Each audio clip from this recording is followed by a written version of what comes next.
First of all, hello and welcome to this webinar that we have here. A really special guest, that's Dr. Alan Munoriyarwa. Try my best, Alan. So I'm here hosting this conversation. My name is Mathias Felipe. I'm a postdoc here at the RPA Human at the University of Amsterdam. So we're going to talk today about artificial intelligence skepticism in South African news organizations. And so for this, we really have to have Dr. Allen to have this talk about this topic and this study that he had been doing in the last years. So I hope you can enjoy this webinar. Please feel free to send questions in the chat or in the Q&A section that if you're using Microsoft Teams, you're going to see on the top of your screen. And also, please don't subscribe our newsletter and our YouTube channel to receive this the link for this webinar. So without further ado, let me introduce Dr. Allen to our audience. So Allen is a postdoctoral research fellow in the Department of Media and Communications at the University of Johannesburg in South Africa. With a keen interest in the field of journalism and media studies, he completed his PhD on the coverage of the election violence and peace journalism at the same university, supervised by Professor Jen Duncan and Professor Pier Paolo Francinelli.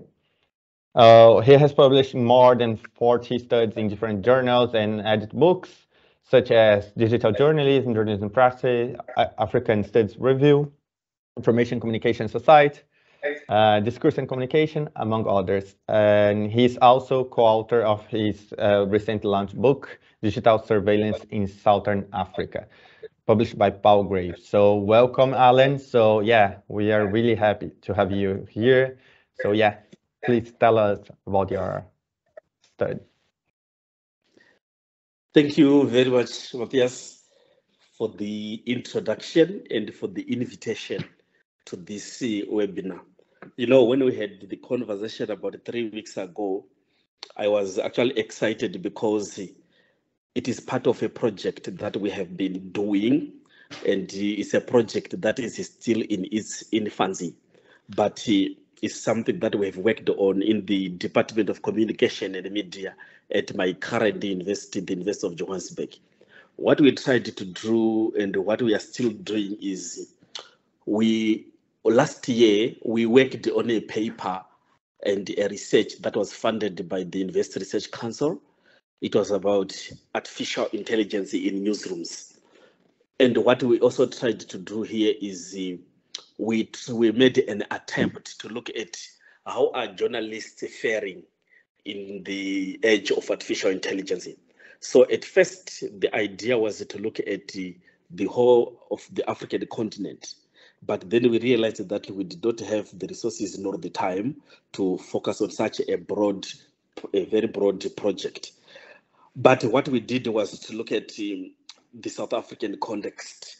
We wanted then to understand how are journalists adapting and adopting artificial intelligence in their everyday work. As you already know, artificial intelligence has become the buzzword. It is also an emerging practice that is growing around the world in different and diverse fields. It has also opened up pathways to information, communication, and other fields of society, like medicine and other areas of research. But be that as it may, there is an area that we felt has not really been researched on. Do we share the same optimism about the benefits of artificial intelligence, especially in the field of journalism? This is what we sought to look at first. So on the chart, I've shared a link to the first paper that we worked on, which basically sketched the context of South Africa, that looked at how journalists are using artificial intelligence and everything else. And the skepticism that I want to talk about is actually part of the second chapter that I co-authored with a colleague in the department. But to talk about skepticism in artificial intelligence is not something that is very new.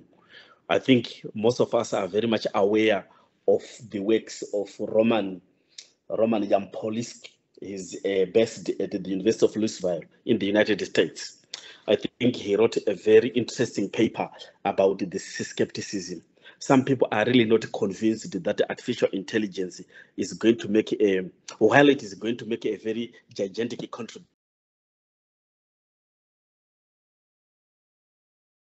this is some of the fears that we noted in the South African context that I'll be talking about briefly.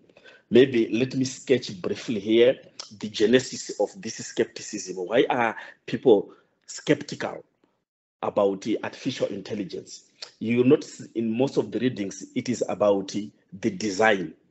People are worried that what will happen if there are mistakes in designing artificial intelligence software, in the programming itself, and in value alignment. What will happen? Are we not going to see a society that is decimated by its own technology? These are some of the issues that skeptics are talking about. Then there are also skeptics who are talking about safety mechanisms, and they are saying, do we have safety walls and safety nets around these artificial intelligence technologies that will protect technology from harming the broader society? And from that will also makes us artificial intelligence safer and stop posing specific risks to society. Then there are also wider questions around the loss of control of the technology. People are beginning to ask questions about what happens if we lose control of that technology. Of course, there are people who are dismissing, optimists are dismissing this and saying, no, this is more of film material. It's not going to happen. What we are telling, what skeptics are saying is movie material. It's not going to happen in real life. There is no way society is going to lose control of artificial intelligence technology. But skeptics are saying, we don't know. Every technology poses its own risks, and we should be aware of this. Then there is also a recent argument about the artificial intelligence explosion. That's where a situation where this technology ends up controlling society instead of society controlling artificial intelligence and all other technologies. I think we are all familiar with the recent issue about ChatGPT and OpenAI. There have been debates about their accuracy when they are used in writing news and all other ethical issues around the copyright that are associated with these technologies. And it seems as if skeptics are feeding into all these issues to raise concerns about where artificial intelligence will lead us. So what we only also, maybe before I went up this, I also want to maybe talk about another enduring arguments about artificial intelligence going into rogue hands.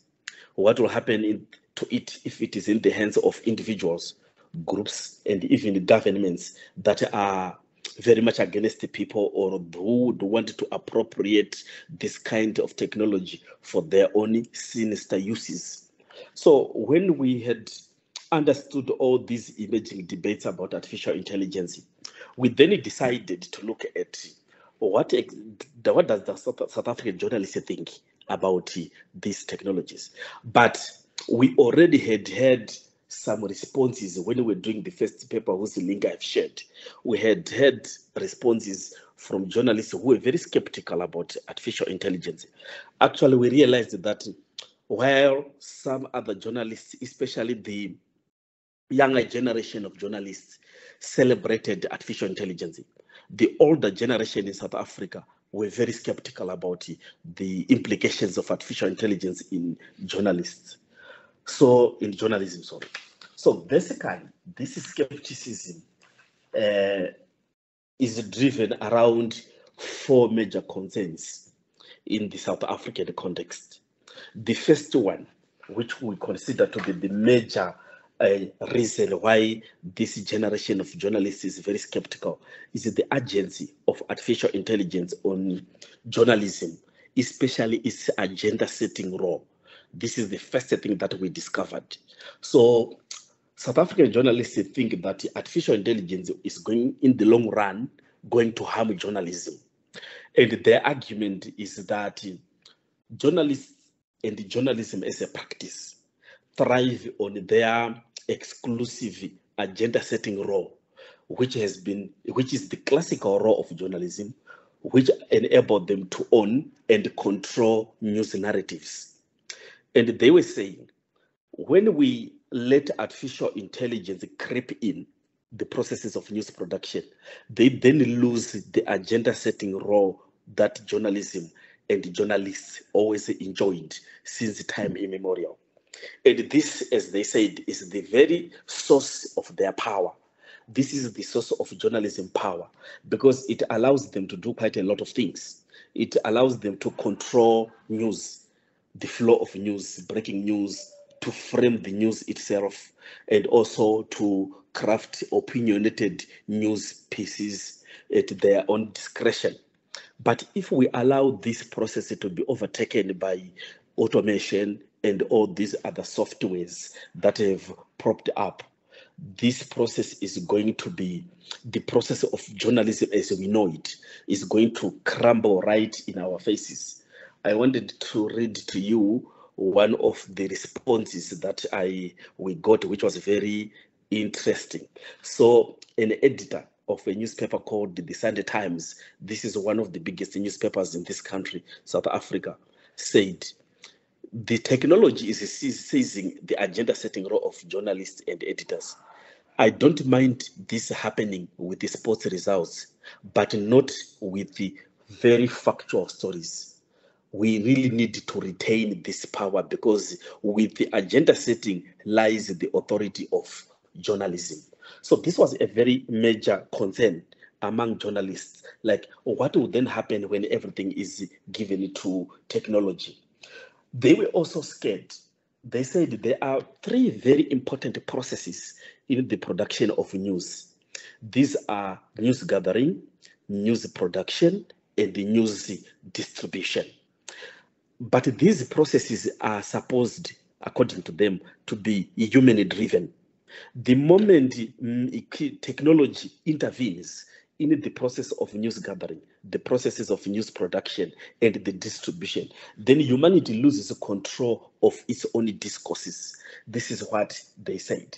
And in addition to that, they are also scared that the workflow, the news gathering, the news production, and the news distribution workflow, if it is disrupted by technology or taken over by technology, colonized by technology, then there is no point of journalism to exist the way we have always known it. And as such, it might not also be able to play the significant role that it has always played, gelling society together, because it will be rendered to technology. I think this argument builds on the 2004, a rather old argument, the 2004 argument by Jacobs, who says journalism thrives on the interaction and the influence of the various mass media on each other. So in the process of news production, the various spaces on which news are produced, they do interact with each other. But if we then put technology at the center of this interaction in the form of artificial intelligence softwares, automation softwares, it means it's no longer a newsroom to newsroom interaction, according to South African journalists. It's now a technology to technology interaction. And it also is one that alienates the journalists themselves. So they were very much worried about this. So it is the agenda setting role of journalism that journalists are scared about, that there is no future to journalism if we allow artificial intelligence to take over as a process in the production of news. The second source of skepticism was based on the future of journalistic labor. I think these arguments have already been raised elsewhere. I recently read an article where people were arguing about labor rights.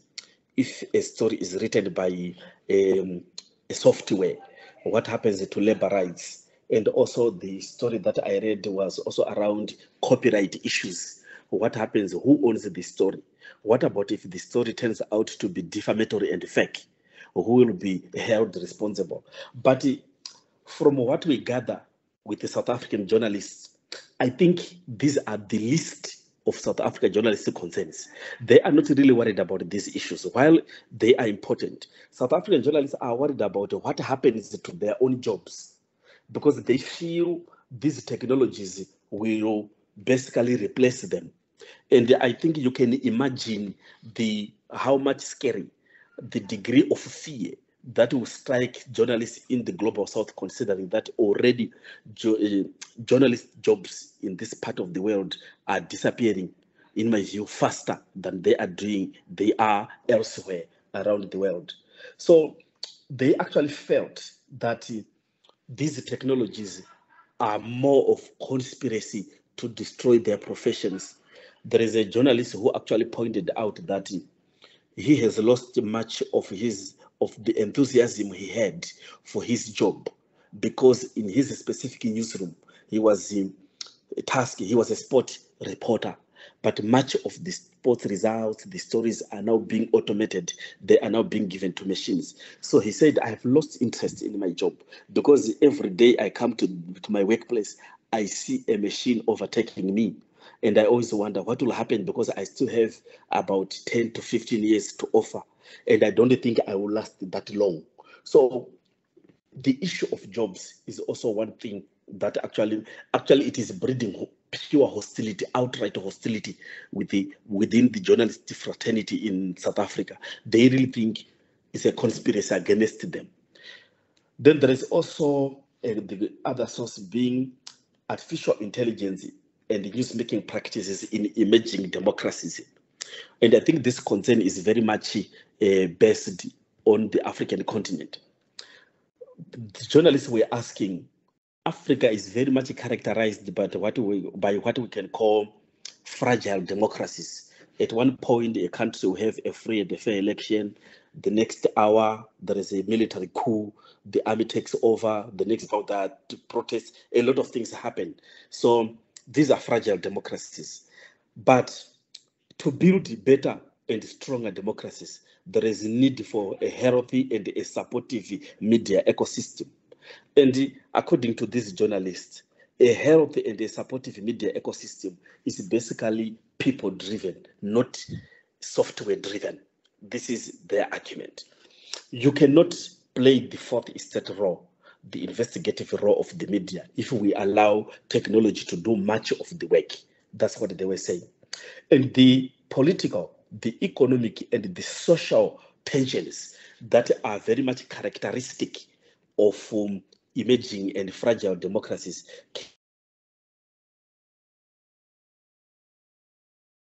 systems. This is what the journalists think. And you can take an example, especially if you take the example of the South African context. South Africa is still very much relatively a young democracy, because it got its independence from apartheid 25 years ago. So it is still trying to banish the demons of apartheid, and this includes massive economic and social inequalities.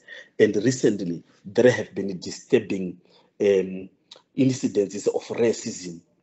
So the rhetorical question that we have always faced when we asked doing this research was, how can these issues around inequalities, around racism, around social tensions that are characteristic of fragile democracies, how can they easily be reported by softwares and artificial intelligence? They think these are human-driven. They require not only knowledge, deep knowledge, and detailed knowledge of context. They also require a degree of empathy that the human being, the journalist, carries. Then lastly, they also argue that the whole idea of artificial intelligence is nothing but an attempt to turn them into technologists. I'm actually quoting one of the editors who outrightly rejected that. I'm not a technologist, I'm a journalist. I go into society, I talk to people, I report what is happening. This whole thing of bringing in artificial intelligence to alter headlines, to change the introduction of stories, does not really serve journalism, because it is an attempt to make us look like we are technologists when we're groomed to be journalists. So basically, the whole skepticism is built around these 4 points. The agents of artificial intelligence in journalism's agenda setting, the skepticism around journalistic labor, then the role of artificial intelligence in newsmaking practices, especially in emerging democracies, and then the argument around the human being versus the technologist. And also considering what these journalists already know. These journalists already know that they are supposed to report factually, and they're not very sure if artificial intelligence is going to do this. And they also raised 2 points that I want to sum up the talk. First, they said they are not sure if artificial intelligence is going to lead to high quality journalism, because in their view, artificial intelligence is going to open floodgates to low quality journalism.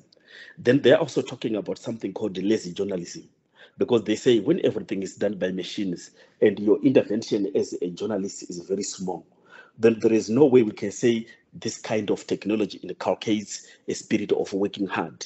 Basically, it is turning everyone into a computer journalist who just have to sit there programming software and then reading what the software produces, which masquerades as news.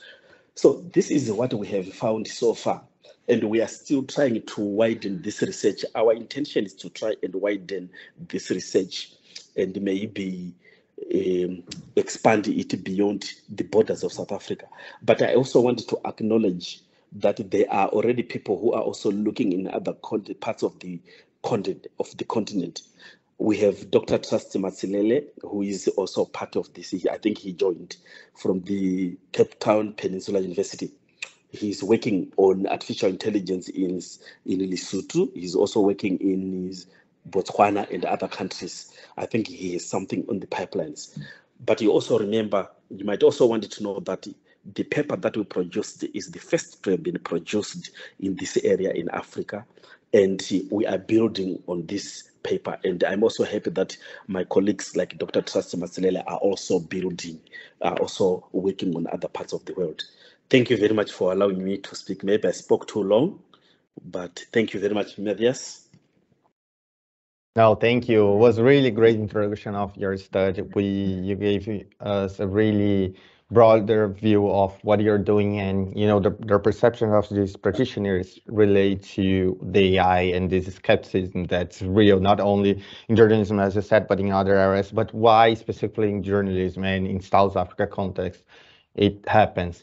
And you mentioned a lot of things that are related to this cultural context that plays an important role in the implementation or deployment of AI in these organizations.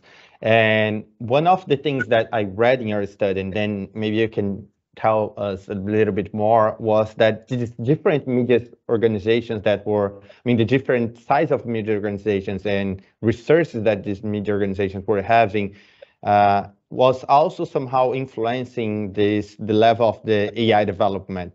So somehow creating this AI digital divide.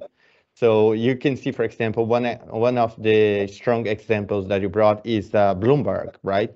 It's an organization that is really well researched, and it's from Western country, and they have also office there, and so they're trying a bureau there, and they're trying to bring this technology there. But when you see organizations that are only smaller, they are not doing that, right?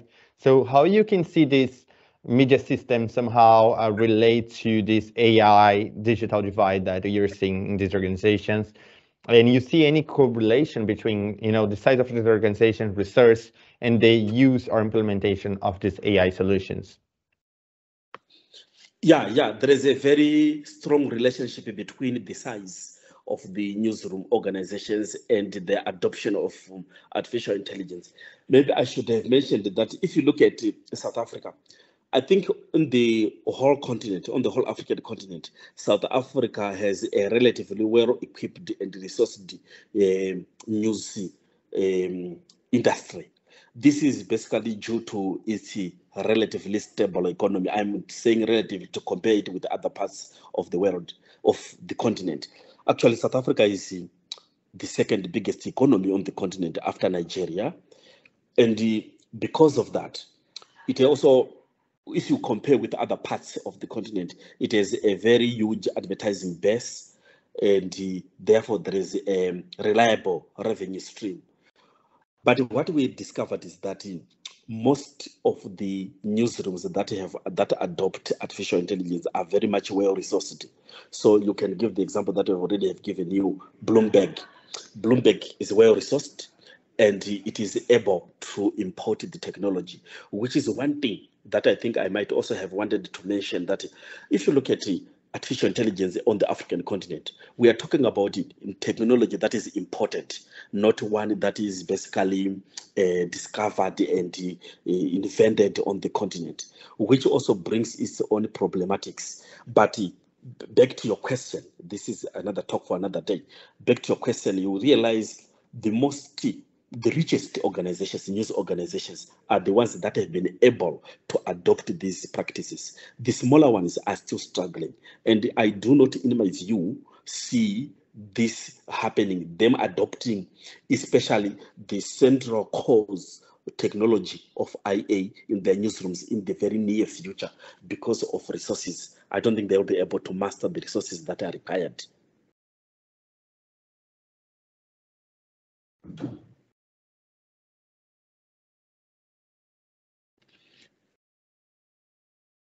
Sorry, I was trying to unmute myself. But yeah, that's thank you. It's really, yeah, we can see that also in other parts of the global south that these, well-researched news outlets are becoming, more lenient towards, the use of AI solutions, while, the smaller are really struggling to do that. And then I'm going to take on that to build another question that is going to go in your in other studies that I know that you're doing and trying to understand how important are being, having research from other organizations, I mean, philanthropic or foundations or platforms to help these organizations, and mainly the small ones, to invest or in these technological innovations or the emerging technologies. And if you could share some experience, what you're seeing, because we saw, for example, a lot of grants from platforms that are focused on that, bring these technological innovations, as we have GNI Innovation Challenge and others. So if you know how this also is affecting the African or the South African news industry.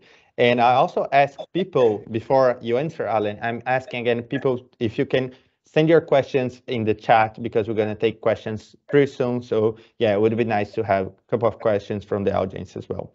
Yeah, thank you, Alan. Floor is yours. Thanks, Mathias. So, I think I want to respond by stating two issues. The first thing is that, it is rather unfortunate that when you look at the African continent, it has not been a huge beneficiary of the philanthropism of organizations who might, for example, help in securing the technology or helping newsrooms equip them with the technology and funding them in some way. For example, you have given an example of the Google News Initiative.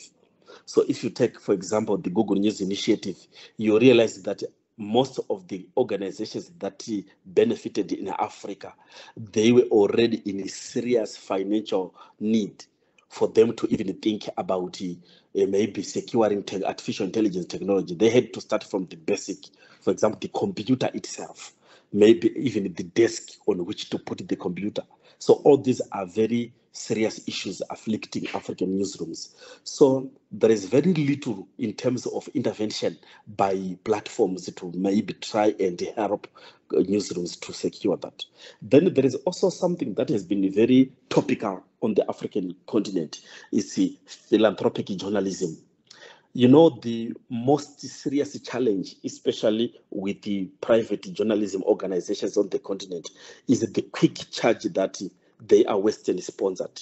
So if a news organization is very much into investigative journalism, the authorities are quick to accuse it of getting funds from the West, trying to destabilize government, the state, and everything else. These are very serious charges on the African continent, and they can actually lead to the demolition of newsrooms. There are many newsrooms in Africa that you can look at that have actually closed shop because they have been accused of getting funds from either the West or Western-funded organizations. So newsrooms are skeptical to get assistance from philanthropic organizations because they are scared that they might be charged that no, you are not reporting objectively, you are actually working against the state and everything else.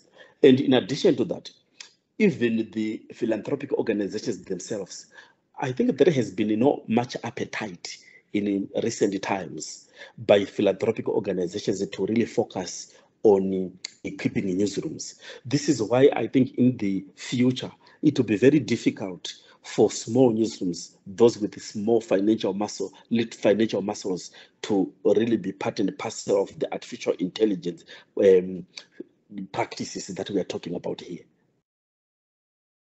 Yeah, definitely. It's really, it's a unique context that makes really hard for, using these solutions and focus on solutions when you have a lot of other issues. And when you're mentioning about the business model of these organizations, yes, it's not I mean, also you have the cultural context of Africa that brings a lot of challenge, but also, the industry per se is already has a lot of issues. So moving to one of the quotes that you brought, that was about the journalist that worked with sports journalism, and he was feeling replaced by the AI. We know that when you have structured data like sports and financial data like what Bloomberg does, it's easier to automate or somehow create AI solutions using this data. But how important is the human in this process? How is important the human in the loop of this process?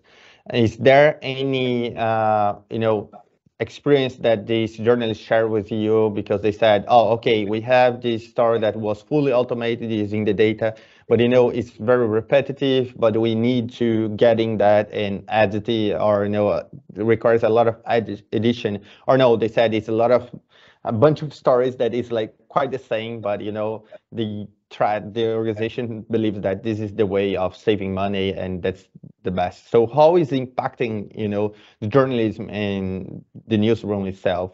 Do you have any of these comments from your interviews? Yeah, the comments that we've basically got are that there are certain tasks that artificial intelligence may be able to do.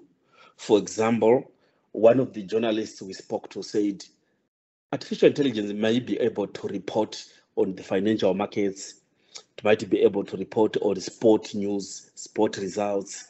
All those things can be done by artificial intelligence. It can also be, somebody said, artificial intelligence can actually break down the national budget for you. So the whole business of national budget, financial reporting can be done. But then this artificial intelligence cannot go down to dissect. Let's take the example of the national budget, to look at what is lacking, what is the human aspect that is lacking in the budget that cannot be done by artificial intelligence. So you remind me of a conversation I had with one of South Africa's famous journalists. He's called Sam Sol. So Sam Sol said to me, look, there are things that will never be done by artificial intelligence. For example, how are politicians benefiting? Or how are politicians benefiting from the national purse? This information, the data itself, in the first place, cannot be got easily and everywhere. So the most important aspects of journalism, especially investigative journalism, may not be done by artificial intelligence. This is what Samson said. And he gave me an example of a scandal. There is a recent scandal that erupted. I think I wouldn't want to call it recent. It's about 3 years old, but though its effects are still being felt. There is a building society, a bank that was called the Vendor Building Society. So it went into liquidation. The story was intensively covered by South African media because politicians were caught with their hands in the cookie jar. So Samson said to me, do you think artificial intelligence was going to tell us who benefited from the bank illegally and who got how much? Because this data is not available everywhere. So journalists think there is a limit to what artificial intelligence can do because there are many things that it can't. That's what they say. So we should not overvalorize its role in news production. So I'm going to take here some comments and questions from the audience. So we have a comment, and I don't know if you have comments relate to that, but one comment from the audience is here is saying about this seems to also relate to social psychology and perhaps the Ubuntu value system, given that journalists are concerned that AI will impact their social identity as news creators.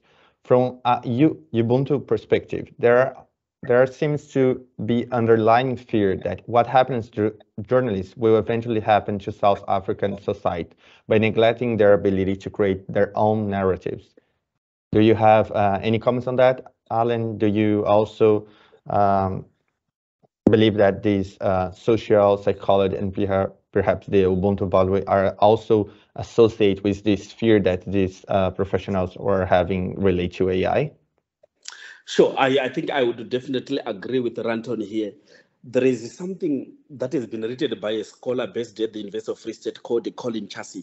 He wrote about Ubuntu journalism, where he said this is a kind of journalism that is built around a certain ethos in the global south and around nation building. So the fears that Randon is saying here are very much alive in African journalists. In African journalism, we wrote the issues around nation building, which are very important, especially considering the fragmentation that 50 years of apartheid had caused in the South African context. Nation building is very important. So is this going to be done equipped by technology? Because there are things, as I have said, these narratives may not be written by artificial intelligence. This is exactly the domain, as Randon is saying, that is supposed to be left to the journalists themselves.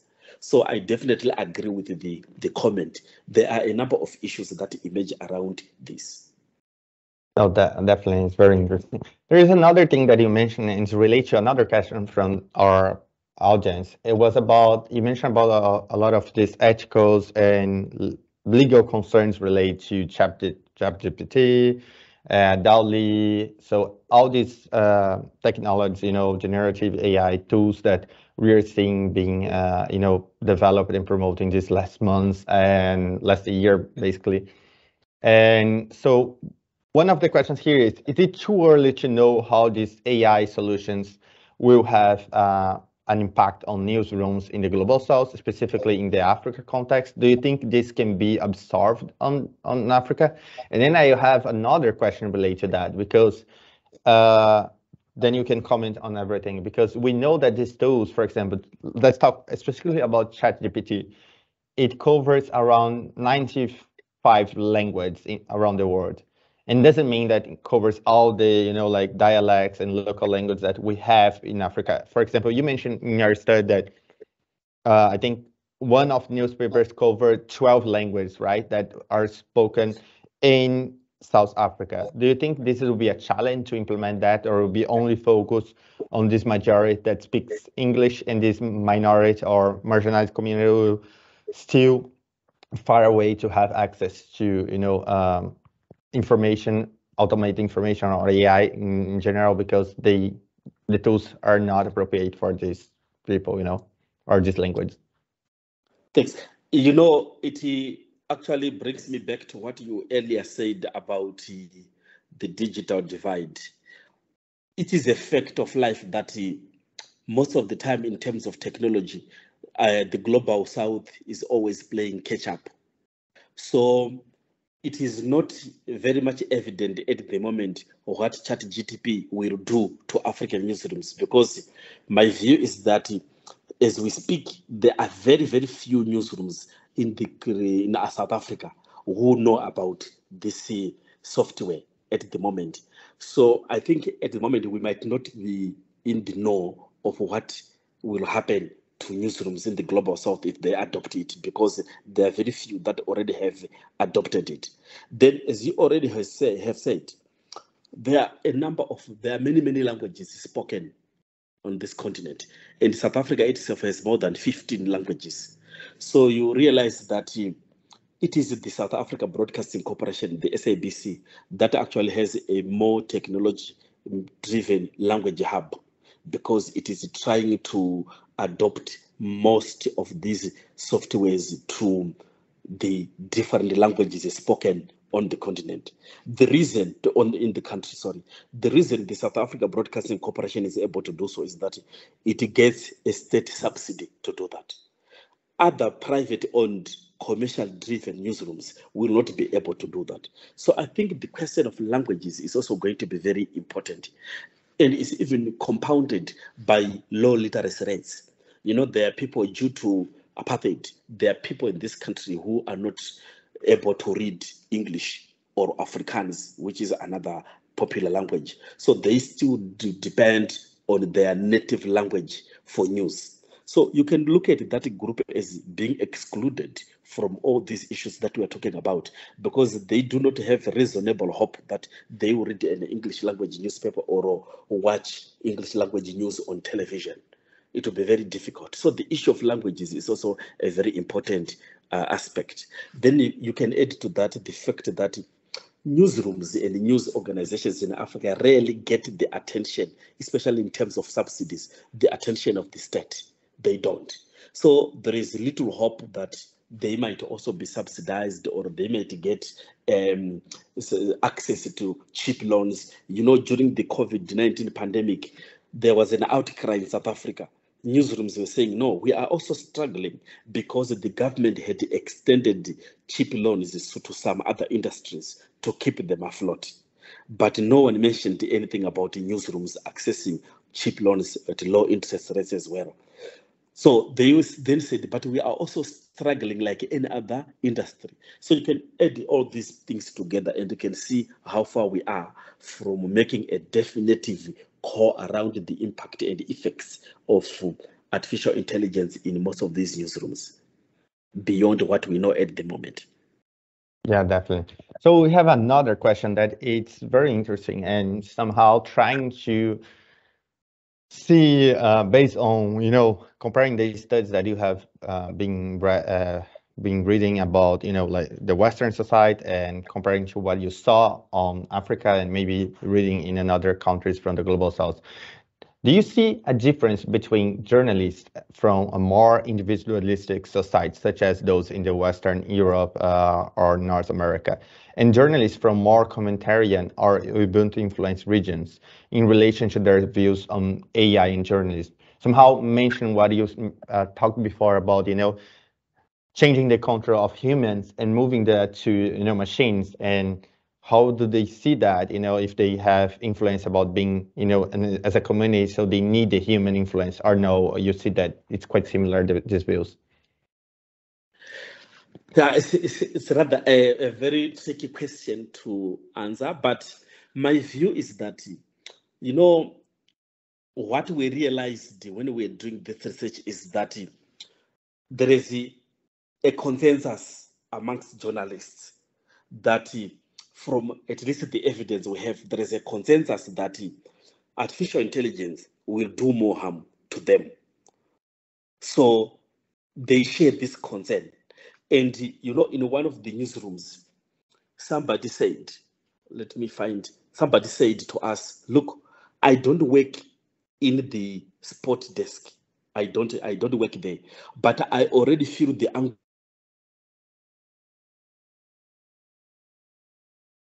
being done by the technology that we had already recently adopted. So I think there is a consensus, one, in terms of what artificial intelligence would do, especially in the journalists here in the Global South. I'm not very sure about what journalists in the Global North would think. Then there is also the issue of empathy. They also tend to empathize with each other. Those who are affected empathize with others, and they also sympathize with others who, like, if a journalist is affected, it's a shared concern that this is also what is going to happen to my job. So I see this as two issues that bind these journalists together.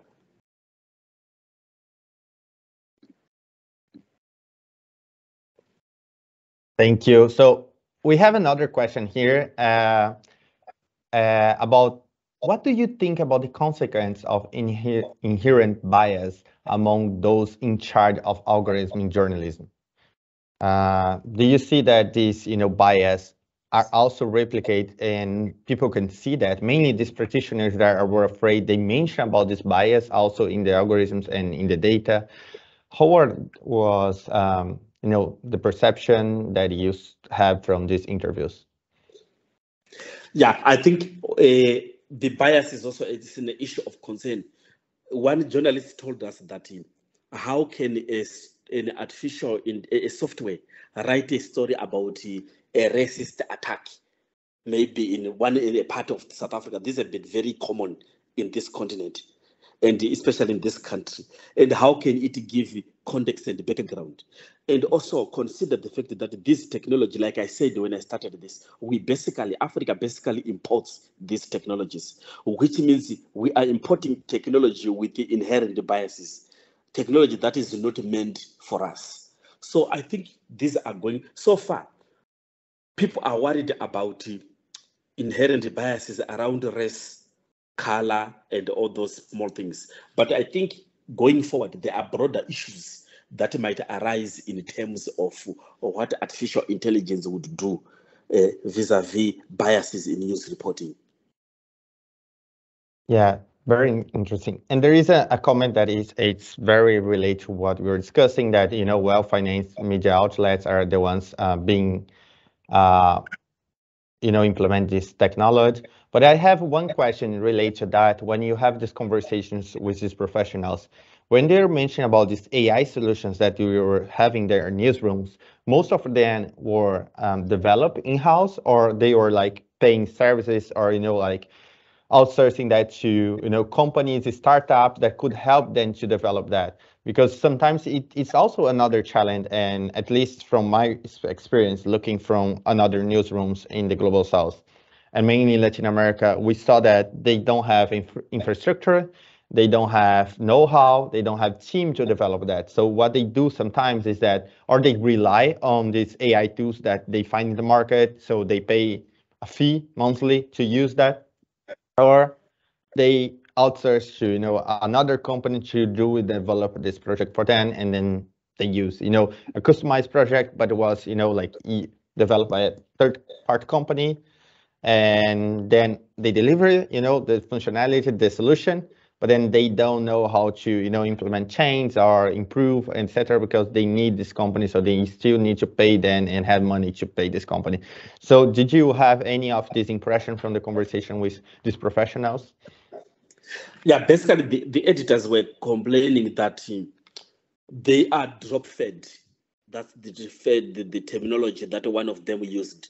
Like they said, we don't get the technology when it is still very relevant, because our organizations are not able to purchase it.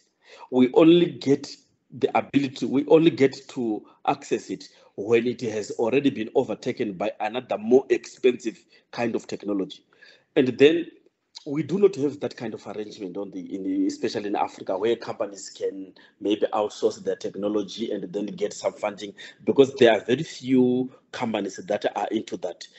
My view is the major reason is about the political economy. Like, they will not be able to retain or to make profit if they started doing that, considering that some of these newsrooms, as well resourced as they are, they might even not be able to pay back what they would have outsourced, because they also make very small profits, not very huge profits to be able to do that.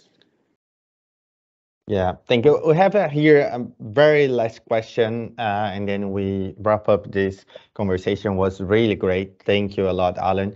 So one last question. I think it's a bit broad, but maybe we can focus on the journalism perspective and what you try to see if there is anything that come up from your study so far. To what extent may AI be used to fight discrimination driven by algorithms? I mean, are these professionals mentioning, how they can, use AI tools to fight discrimination, or they are trying to fight discrimination that AI tools are being used? So yeah, if you can at least give us a brief discussion if you've heard about that from your interviews. We really haven't heard much about it, but my view is that much of the time when we think about IA fighting discrimination, I think we might want to consider whether it is actually specifically tailored and made to fight the kind of discrimination we want it to, because we might be taking the wrong weapon to the war. It might not actually be programmed to fight that kind of discrimination. Maybe if we specifically produce anti-discrimination IA, then we'll be able to do that. But if we are not, we are just thinking of IA broadly, we might not be able to do that. And if you look at a society like South Africa, because South Africa is not only, it's a very tension-driven society. There is too much tension because of long periods of apartheid that separated whites from blacks. So you see that racial discrimination is still very much on the agenda. How can the wealthy and the comforts of the country now be distributed equally across the country? So we might need technology that is specifically tailored for this kind of an approach in newsrooms. Great.